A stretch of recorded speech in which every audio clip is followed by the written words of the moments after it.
Hey everyone, Richard Metal Fan here, bringing you guys an old school album review. And today is this album's 20th anniversary, and I decided to look into this album and from one of in my opinion, one of the best death metal bands of all time.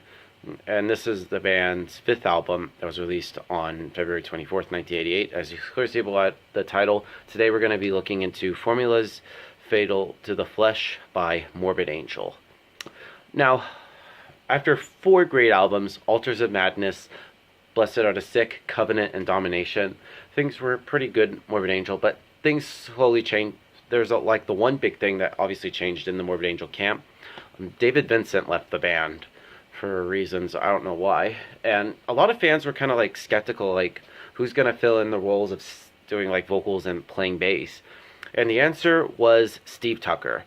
Now, a lot of fans were kind of hesitant like with a new guy filling in those shoes, but when I first heard this album, I was like, wow. I mean Steve definitely fills in those shoes perfectly that Dave does, and my honest opinion, I think he's a lot better than David, to be quite honest. I mean, not to say that he was bad, but I think Steve just took it to another level. Although like I said, I still love the four Morbid Angel albums. Like, those are still classics, like Altars of Madness, Covenant. Like I said, really love this. And of course, the first album with Steve in the band was Formulas Fatal to the Flesh, released on February 24th, 1998. And wow, like, this is a good like kick to the face. Like, after like losing a member and they got losing a front man and then they get a new front man, I'm like, wow, they definitely know how to get back on track. But yeah, like, the production is pretty crisp, like everything is where it needs to be. Steve's vocals are just it sounds very demonic, and the bass, you can hear his bass is pretty audible in the mix. Riff wise, I mean, Trey Azagoth, his riffs are just really great. And like, the drumming on here is just spot on. I mean, what can I say about Pete Sandoval's drumming? In my opinion, one of the most underrated metal drummers or death metal drummers, I should say, period. Without further ado, let's dive into this album track by track. Now, the album opens up with Heaving Earth, which comes off as more of a conjuration than an actual song. Like, Trey begins with an onslaught with an opening riff, which digs right through the depths of the ribbery. And around like the 15-minute mark, there's like a total collapse of sanity as Steve's like erupts into a guttural assault like an absolute demon of the shred. And the drumming thing, the blast beats that Pete does is just, oh my god. Great way to start off this album.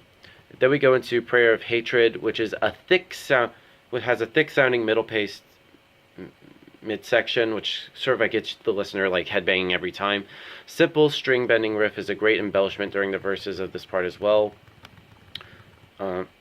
Bill Sag creates a crushing and suffocating atmosphere throughout the usage of like 7-string guitars, pummeling and breakneck tempos delivered by the drums, booming and very, very powerful bass, and of course the occasional layered growls. Nothing Is Not, which is kind of like a slower song. It's like 95 BPM, like somebody straight, like, this song feels like it's coming straight out of like a sludge factory. Right? Steve displays a command of the bass as he shifts, becoming like a master of the dig, and like Trey's like delivers some pitch harmonics like a twisted crank, or artist leaves the listener questioning in reality. I mean, how can this many riffs be taken in one song? It's like they're saying fuck you the entire time, and there's nothing you could do but just lay there basking in the blood of the innocent. Chambers of Dis, featuring blazing and shredding and whining high-strung chords that tear the fibers of the mind.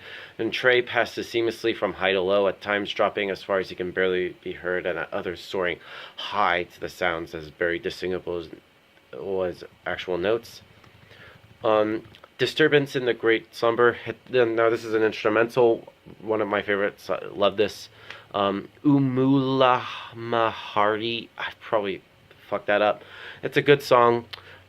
The next song on the album is called Hellspawn The Rebirth. Now, this song is actually an old song. This is actually a re-recording, originally done from their actually first album, Abominations of Desolation, which wasn't really their first album, but it wasn't put out years later, but instead it was Altars of Madness. But that's besides the point. I actually I think it's a pretty good song, but I mainly like, but also like the original version as well is pretty good. Um, Covenant of Death features some classic tapping and arpeggios with some slight overdose of gain out there, which bursts forth with great melodic glee traveling at light speeds. And throughout this album, there's searing melodies of Trey dancing like along the surface of the crunchy guitar tone, meandering in and out to like a hellish miasma underneath. And like this song feels like it could be on like Covenant musically, hence why it's called Covenant of Death.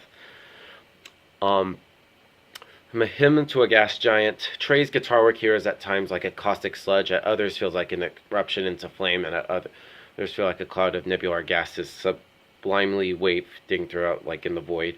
He touches upon the greatest evils of the mortal world and like the most supreme limits of existence, just as this album traverses into an equally vast and analogous region. Invocation of the Continual One, which I believe is like the final true song of the album, and this is, my god, it's nearly 10 minutes long, and it has features like everything that I mentioned above packaged within like sort of like punky beats like the band's older material. Oh, and wow, it's a mind-boggling epic here on this album. Ascend Through the Spheres. Now it's sort of like a happy sounding interlude to be included on the album that features some of the fiercest songs Morbid Angel has ever created. It shows like, kind of like reminds me of something much like the Celtic Frost before then. This band was never afraid to like taking risks, experimenting regardless of how some of the narrow-minded listeners might have reacted. Hymnos Rituals de Guerra, like I said another kind of interlude. And then the album closes with Trooper, which is pure synths and sound effects and warfare, and is likely the most powerful ambient work that Morbid Angel has ever composed.